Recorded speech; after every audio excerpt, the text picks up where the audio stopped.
Nós estamos numa série no mês de agosto, falando sobre o tema qual? Sabedoria.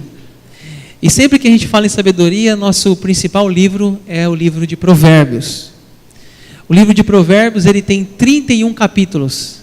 Alguém já disse que seria para ler um capítulo por dia durante um mês. Na primeira semana de agosto, nós falamos sobre sabedoria para a vida. Falamos de situações do nosso dia a dia, que se nós tivéssemos um pouco mais de sabedoria, talvez nós tivéssemos evitado problemas, tivéssemos evitado situações evitáveis. Reconhecemos que muitos problemas nós mesmos criamos. Nós vimos um problema e fomos em direção a ele. A sabedoria para a vida, de que muitas coisas a gente não pode mudar, mas de que algumas coisas a gente pode mudar, tem que ter coragem. Na segunda semana, que foi semana passada, nós falamos da sabedoria para ser uma pessoa diligente. Diligente na Bíblia, diligente no dicionário, significa dedicado, trabalhador, aquele que é empenhado, zeloso, que é pontual, é pronto, disposto. E nós vimos o exemplo da formiga, que é um texto tão conhecido que diz: vai ter com a formiga, ó preguiçoso, olhe para os seus caminhos e sê sábio. A Bíblia diz: olhe para a formiga e sê sábio. Observe a formiga, diz a Bíblia, reflita na formiga. Há 3.000 anos já que esse versículo foi escrito, que fala da sabedoria desse inseto, que é a formiga. E hoje, nós continuamos na série, e o tema de hoje qual que é? Vamos falar? Sabedoria no falar. O texto já foi lido, que é o Provérbios 21, 23, é o nosso texto base, que diz: o que guarda a boca e a língua, guarda a sua alma das angústias. Olha, gente, quem aqui nunca falou mal de alguém? Quem aqui nunca fez uma fofoca? Quem aqui nunca reclamou, murmurou? Quem nunca contou uma mentira? Quem nunca discutiu e nessa discussão machucou, feriu alguém? Quem nunca disse alguma coisa que poderia ter não dito, ter ficado quieto? Todos nós. Tiago diz que aquele que não tropeça na língua é um perfeito varão.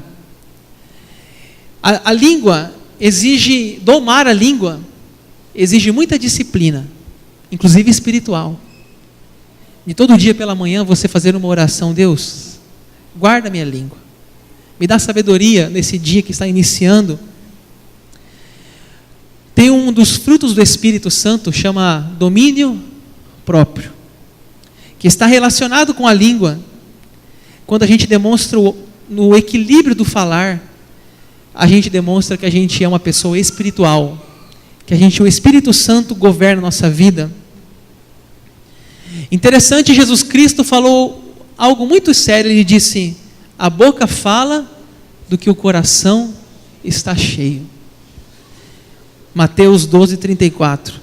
A boca fala do que o coração está cheio. Ou seja, se a nossa conversa é maliciosa, se as nossas palavras são torpes, se nossas palavras são para machucar alguém, para inferiorizar as pessoas, é porque o nosso coração está desse jeito. A boca fala do que o coração está cheio. Então o que você fala é o que está dentro de você. É o que você tem para oferecer para as pessoas. E a Bíblia tem algumas figuras que nos ajudam a pensar na língua. Eu deixei os textos bíblicos lá para você não ter que ficar indo lá, indo aqui. São vários textos. Eu quero começar com o exemplo do cavalo. Eu queria que vocês me ajudassem na leitura no Data Show, para a gente ficar mais atento na pregação. Vamos lá? Ora, se pomos freios na boca dos cavalos para nos obedecerem, também lhe dirigimos o corpo inteiro.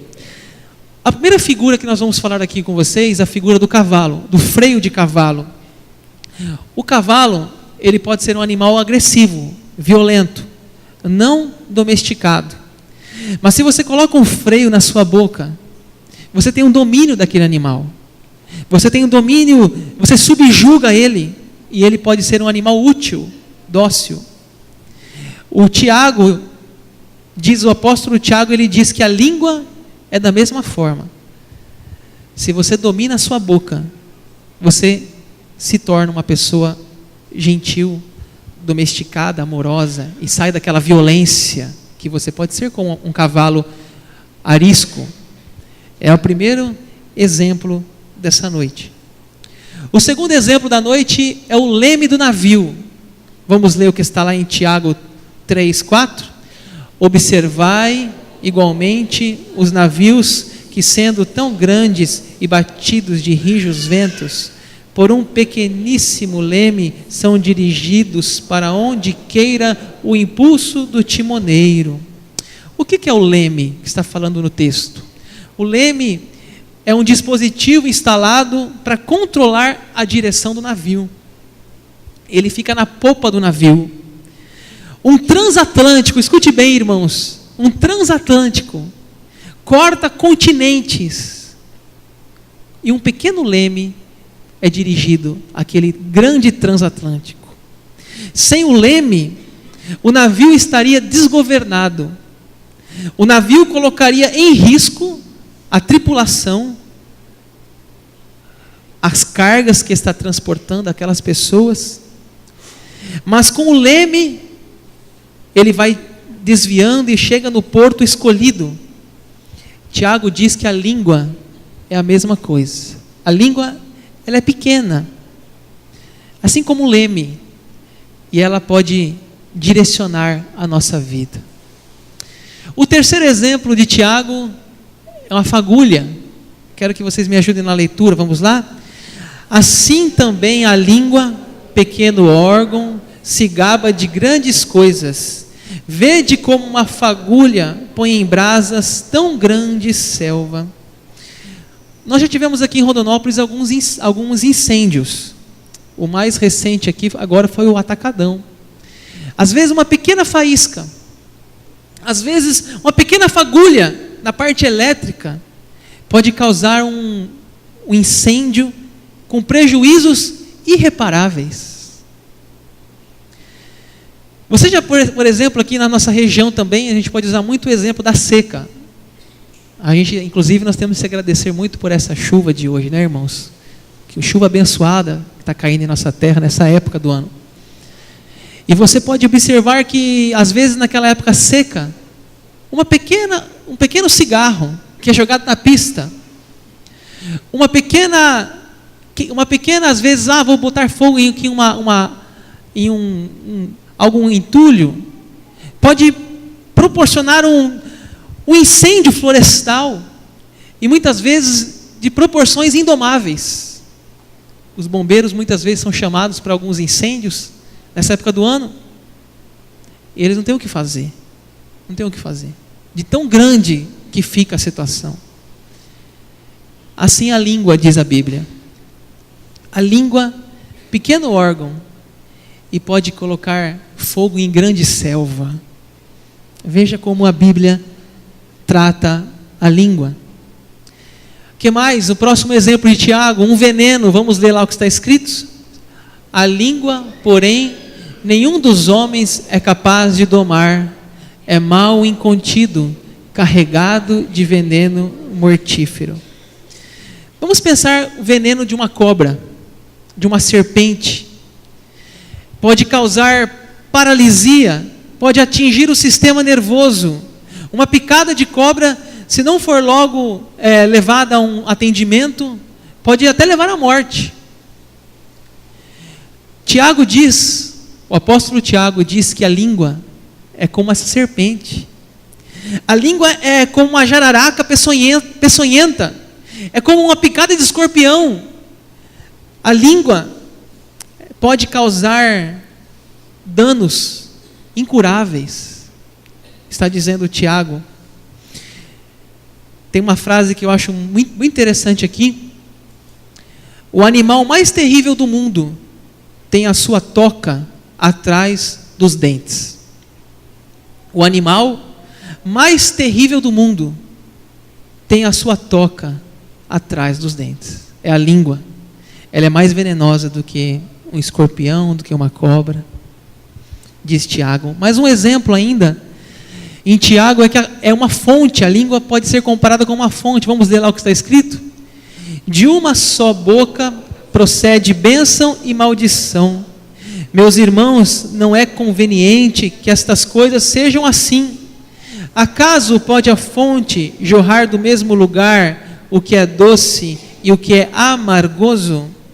Na Palestina, uma região muito árida, muito seca, falta água, pouca água.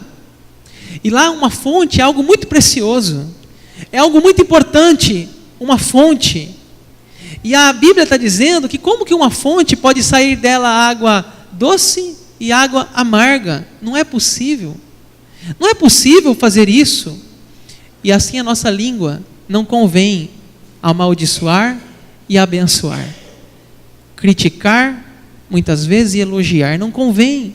É como se tivesse saindo duas águas diferentes. A água doce e a água amarga.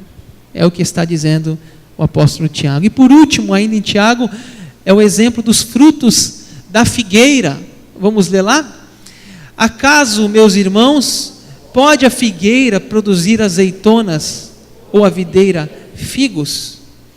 Tiago também compara aqui a nossa boca como uma árvore que dá fruto. Mas ela tem que dar o fruto certo. A figueira dá figo, a videira dá uva. Ela não pode enganar no fruto. Assim também deve ser a nossa boca. Deve fazer o que é bom, abençoar, elogiar. Deve ser palavras de sabedoria. Então, mais um alerta que nós temos em Tiago. Aí eu peguei alguns outros livros da Bíblia. Eu peguei algumas outras passagens que falam da língua. Eu queria que vocês me acompanhassem ainda. Lá em Jó, fala que a Bíblia pode ser comparada a um chicote. Vamos ler lá? Do açoite da língua estarás, quando vier a assolação, não temerás. Do açoite da língua estará, será que está certo isso aqui? Abrigado, será que é isso aqui? Jó 5:21, deixa eu só confirmar isso aqui. Quem achar aí, lê para mim esse. Jó 5:21. O que faltou aqui? Deixa eu ver. 5:21. Do açoite da língua estarás abrigado. É abrigada a palavra, tá? E quando vier a assolação, não a temerás. Então veja que fala ali que o açoite da língua, o que eu quero destacar é o açoite da língua. A Bíblia como um açoite. Você sabe que o açoite foi usado muito tempo para castigar. Até mesmo Jesus Cristo, o Império Romano, usava o açoite como forma de punição. Então, muitas vezes, a língua também, diz a Bíblia, pode ser usada de forma de tortura. De torturar pessoas, a língua.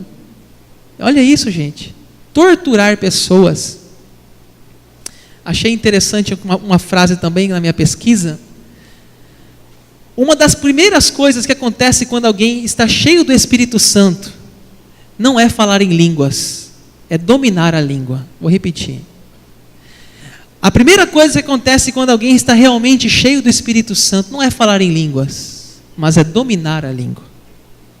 Tem muita gente que é muito espiritual na igreja, fala em línguas, fala profecia, mas fora do templo, meu Deus do céu. Será que convém? Melhor dominar a língua. Também o salmista fala que ele é uma pena. Olha que lindo esse Salmo 45, vamos ler?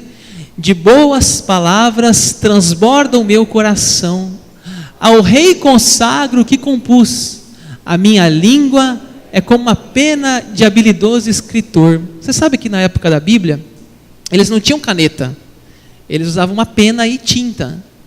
Então, o salmista está dizendo que a língua dele, as palavras dele são como uma pena, e o que ele escreve, ele consagra para Deus. ele dedica para Deus. Então olha que bonito, por exemplo, músicas que nós cantamos hoje, não é? Que foram compostas para Deus, com uma bela pena, uma bela caneta, escreveram lindas músicas, a língua, a boca é usada para glorificar a Deus, bendizer o seu nome. Ainda mais o Salmo 52, compara com uma navalha, vamos ler lá?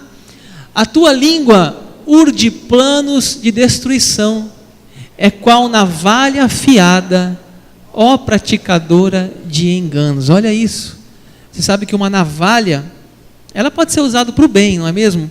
Um barbeiro pode usar uma navalha, mas é certo também que a navalha pode ser um instrumento de morte, pode ser uma arma branca, pode ser uma arma usada para praticar até um homicídio. Assim a língua, diz a Bíblia, a língua é como uma navalha afiada. Também a Bíblia fala com uma espada, e está no Salmo 57, quero contar com a sua leitura ainda, vamos lá? Acha-se a minha alma entre leões, devorar os filhos dos homens, lanças e flechas são os seus dentes, espada afiada a sua língua. Mais do que uma navalha, mais perigoso é uma espada.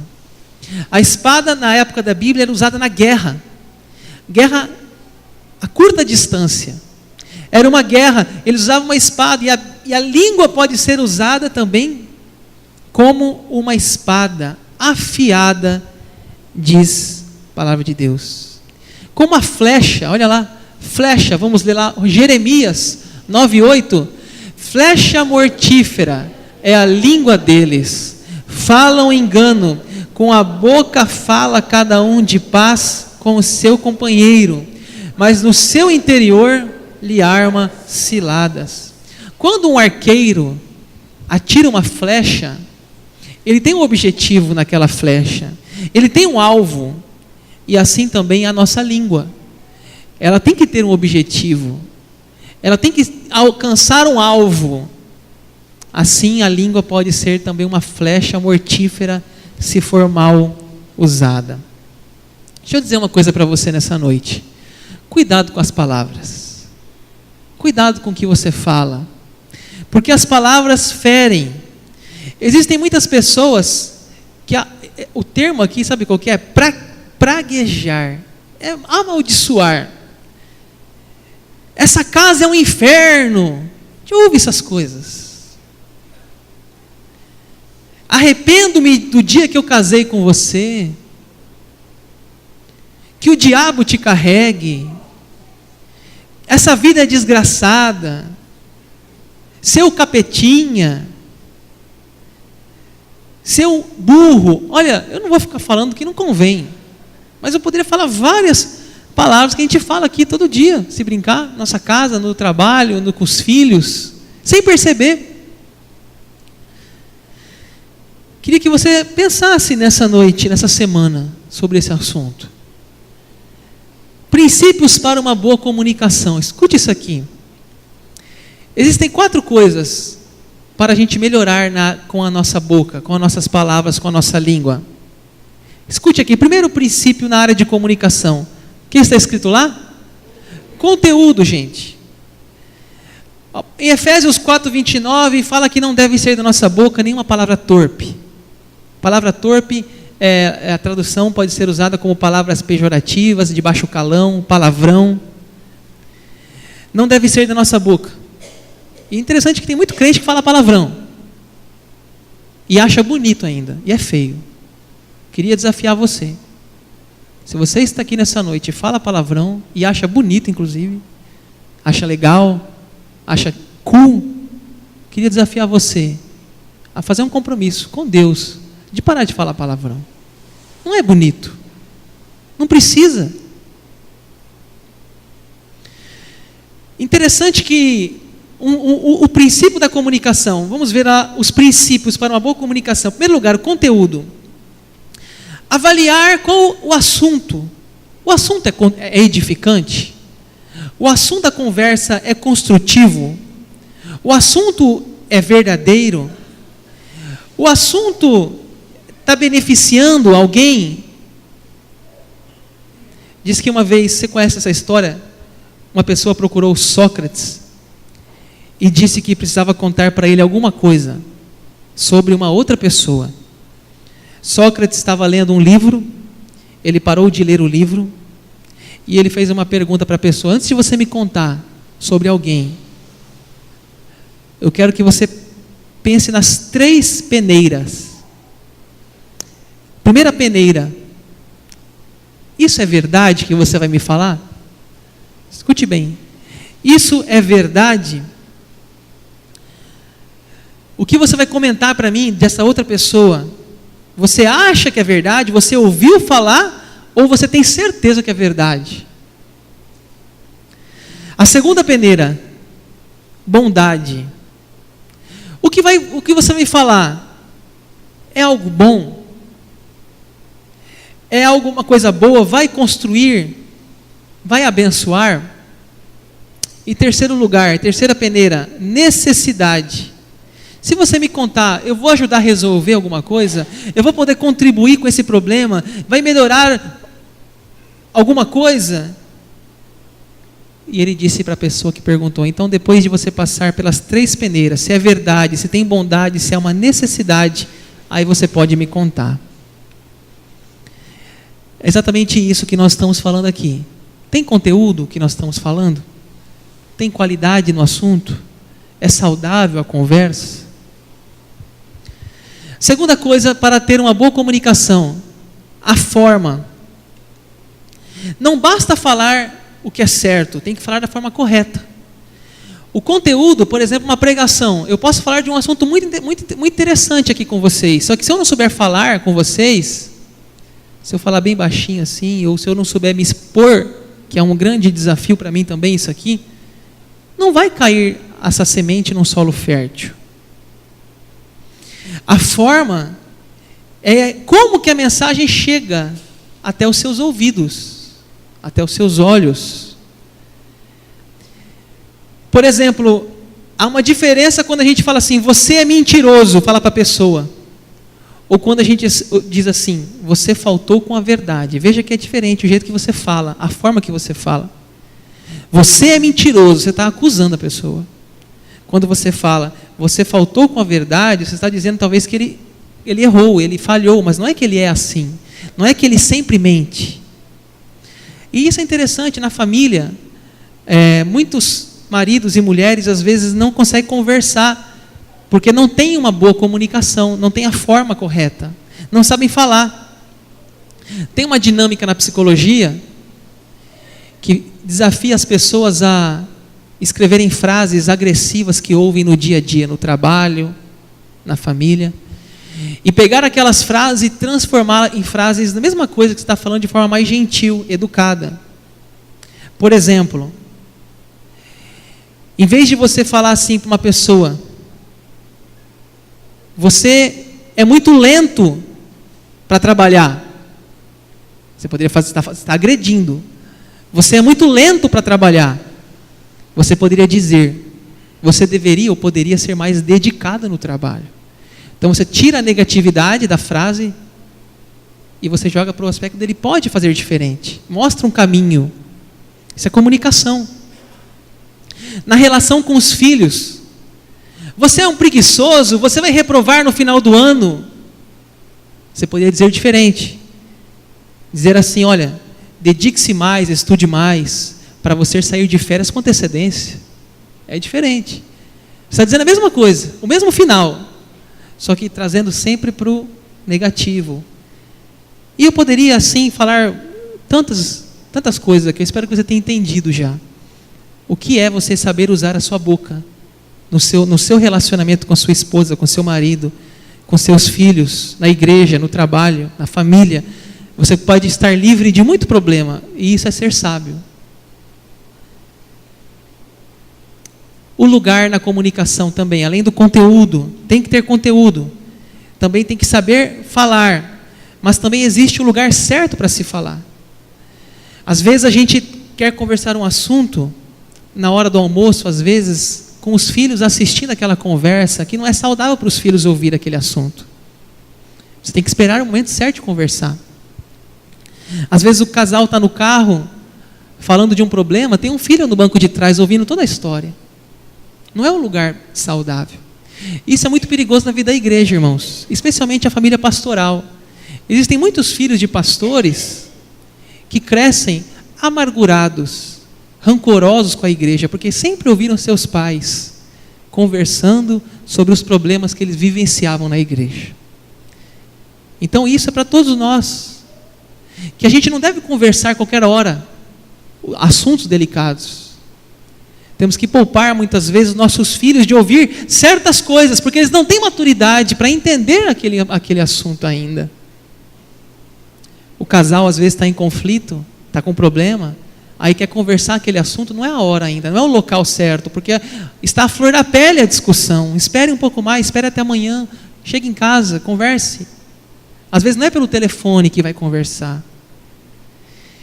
Em quarto lugar, o tempo.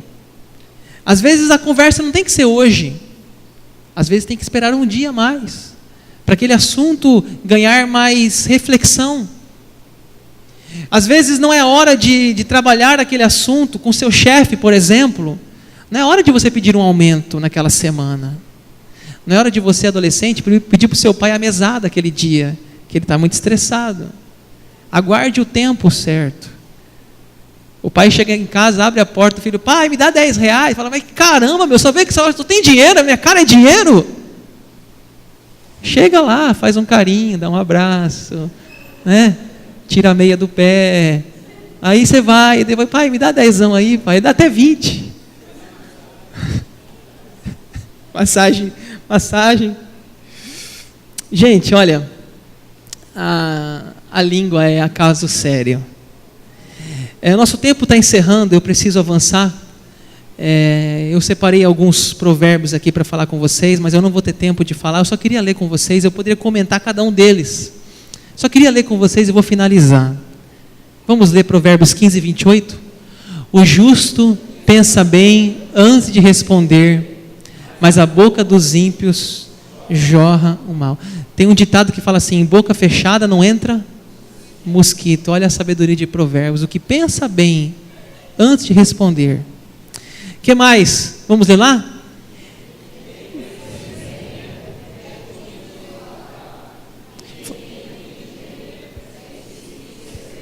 Quem tem conhecimento é comedido no falar, e quem tem entendimento é de espírito sereno.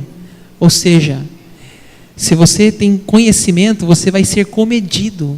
Gente, alguém já disse, nós temos 2 ouvidos e uma boca. Devemos ouvir mais pela própria biologia e falar menos. É interessante, né? A gente está numa rodinha de conversa, se alguém não conversa, a gente julga, né? Essa pessoa é tímida. Essa pessoa, sabia que às vezes ele é mais sábio que a gente? Sabia que às vezes ele está se poupando de muitos problemas? Mas a gente é essa cultura que tem que falar, né? Tem que conversar, mesmo não tendo assunto. Vamos lá, vamos ler lá? No muito falar não falta transgressão, mas o que modera os lábios é prudente, né? Que modera os lábios. Mais um. As palavras do tagarela ferem como a espada de 2 gumes, todavia a língua dos sábios promove a cura. Isso é Provérbios 12, 18. Já viu aquela história assim, você fala pelos cotovelos, né? Não é um bom... pode ser saudável para relacionamento, mas às vezes pode falar muita coisa desnecessária. Estou encerrando. Vamos lá? A morte e a vida estão no poder da língua, e aquele que a ama comerá do seu fruto. É interessante, a morte e a vida estão no poder da língua. E por último, que é o texto da noite de hoje, o que guarda a sua boca e a sua língua, guarda a sua alma das angústias. Tem uma frase que diz assim, o peixe morre pela boca, também quem tem a língua desgovernada pode se matar, pode morrer, se meter em muitas encrencas, em muitas angústias, em muitos flagelos. Vamos orar? Curve sua cabeça, feche teus olhos.